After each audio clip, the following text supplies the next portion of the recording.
గట్టి మాట్లాడాలి. నమస్తే, నా పేరు రమా చిరంజీవి. మా దంగపేట గ్రామ పంచాయతీ, ఎక్స్ రోడ్డు, ఊరు, తండ 3 కలిసి 2400 ఓట్లు ఉన్నాయి. నాకు 280 మెజార్టీతో గెలుపొందారు కాంగ్రెస్ పార్టీ.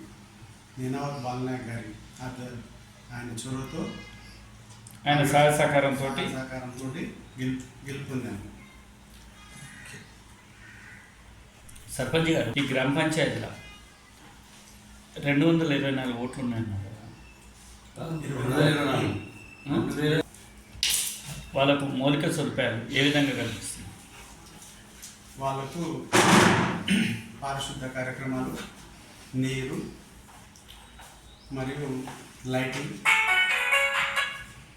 మరియు ప్రతిరోజు ట్రాక్టర్ తిప్పడం, చెత్త సేకరణ, తడి చెత్త, పొడి చెత్త, మరియు వాళ్ళకి ఎలాంటి ఇబ్బంది ఉన్నా సహకారం అందిస్తున్నా. ప్రతిరోజు వాళ్ళకి అందుబాటులోనే ఉంటున్నా. నిరంతరం వాళ్ళ కృషి ఏ చేసినా ఏమన్నా వాళ్ళకి సహకారం అందిస్తూనే ఉన్నాను. నాకు వాళ్ళ ప్రజల ఆదరణతో గెలుపొందిన కాబట్టి వాళ్ళకి ఎలాంటి ఇబ్బంది ఉన్నా కూడా వాళ్ళ కోసం ఈ 5 సంవత్సరాలు అహర్నిశలై కృషి చేస్తారు. సర్పంచ్ గారు, మీరు వచ్చాక ఇప్పుడు కొత్తగా సీసీ రోడ్లు ఎమ్మెల్యే బాలనాయక్ గారి చొరవతో 15 లక్షల సీసీ రోడ్లు అంగడిపేట తండలో వేయించడం జరిగింది. ఇంకోటి, ఇక్కడ పిఏపల్లి మండలం 30,000 ఓట్ల ఉన్న ఈ మండలంలో ఎక్కడికి వెళ్ళాలన్నా అంగడిపేట స్టేజ్కి రావాల్సిందే మండల వాసులు. ఇక్కడ మరుగుదొడ్డు సమస్య ఎక్కువ ఉంది. పబ్లిక్ జెంట్స్ అయితే ఎక్కడైనా పోగలుగుతారు, కానీ లేడీస్ కొంచెం ఇబ్బంది పడుతుంది. కాబట్టి నేను గెలుపొందిన వెంటనే మరుగుదొడ్లు కంటిన్యూ స్టార్ట్ చేసిన. ఆల్మోస్ట్ అయిపోవచ్చింది, హస్తాకారు కూడా అయిపోవచ్చింది. ఇంకొక 10-15 రోజుల్లో అది కూడా కంప్లీట్ చేస్తాను. వివో బిల్డింగ్ కూడా కట్టాను, కలర్లు వేస్తున్నారు, అది కూడా అయిపోవచ్చింది. మరియు 6 లక్షలతోటి ఎమ్మెల్యే గారి సహకారంతో 6 లక్షలతోటి కొత్త ట్యాంక్, గత ప్రభుత్వంలో కట్టిన ట్యాంక్ ఇప్పుడు దాకా నీళ్ళు కూడా వదలలేకపోయారు. ఎమ్మెల్యే గారి చొరవతో నేను గెలుపొందగానే ఆయన సహకారంతో 6 లక్షలు పెట్టి వాటర్ పైప్ లైన్ వేసి కలెక్షన్ ఇవ్వడం జరిగింది. ఇప్పుడు గేటు మీద సస్యశ్యామలం మిషన్ భగీరథ వాటర్ గతంలో ఒక ట్యాంకే ఉండే, ఇప్పుడు 2 ట్యాంకులు ఏర్పాటు చేయడం జరిగింది.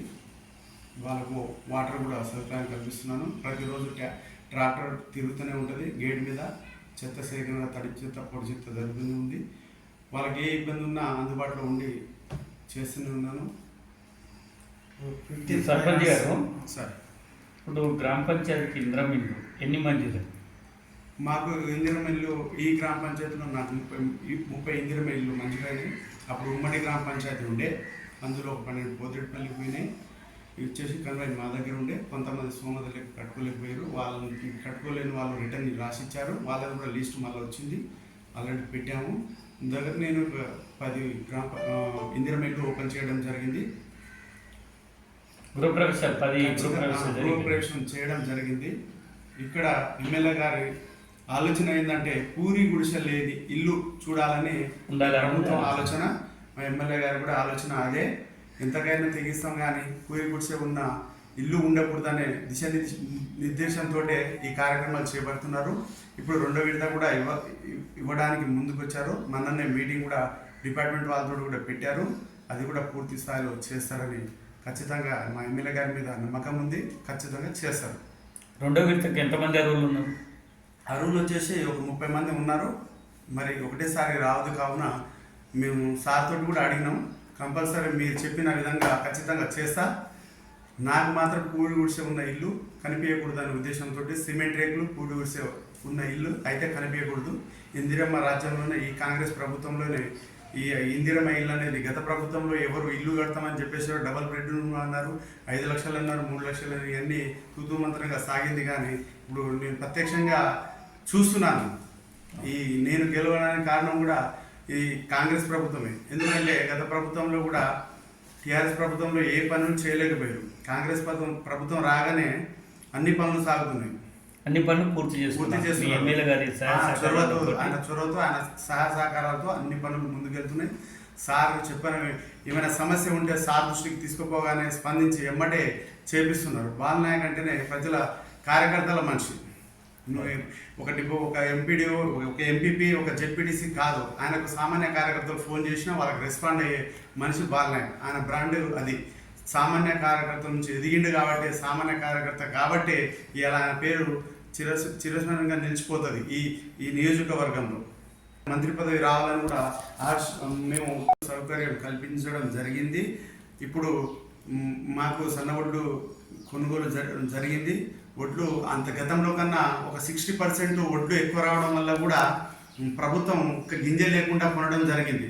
తడిసిన ధాన్యం కూడా కొంటామని ఉద్దేశం చెప్పడం కాదు, చెప్పి చూపించడం జరిగింది. బాలనాయక్ గారు ఎమ్మటెమ్మటే ప్రతిరోజు ఆయన ఏ పనులు ఉన్నా వదిలిపెట్టుకొని మా అక్కడ ఇప్పుడు ప్యాడీ అనేది మా మండలం మొత్తానికి ఈడ గేట్, అంగడిపేట గేట్ సెంటర్ పెద్దదనే ఉద్దేశంతో రైతులు కూడా ఇక్కడనే ప్యాడీ కోసేది. ఎమ్మెల్యే గారు ప్రతిరోజు కలెక్టర్ గారితో ఇక్కడ ఆఫీసర్లతో అందరితోటి ఇక్కడ మాట్లాడి ప్రతిరోజు ఫోన్లో మాట్లాడి వచ్చి ఇక్కడికి వచ్చి మరి మీటింగ్ పెట్టి ఈ ప్రతి రైతుకు ఇబ్బంది కలగకుండా చేయడం జరిగింది. ఏదున్నా ఇందిరమ్మ ఇల్లు, 2 లక్షల రుణమాఫీ, కరెంటు ఉచిత విద్యుత్తు మరియు ఇలాంటివి గత ప్రభుత్వంలో ఇచ్చిన హామీలు నెరవేర్చుకుంటూ ముందుకు సాగడం జరుగుతుంది. ధన్యవాదాలు. ఓకే, మంచిగా మాట్లాడారు.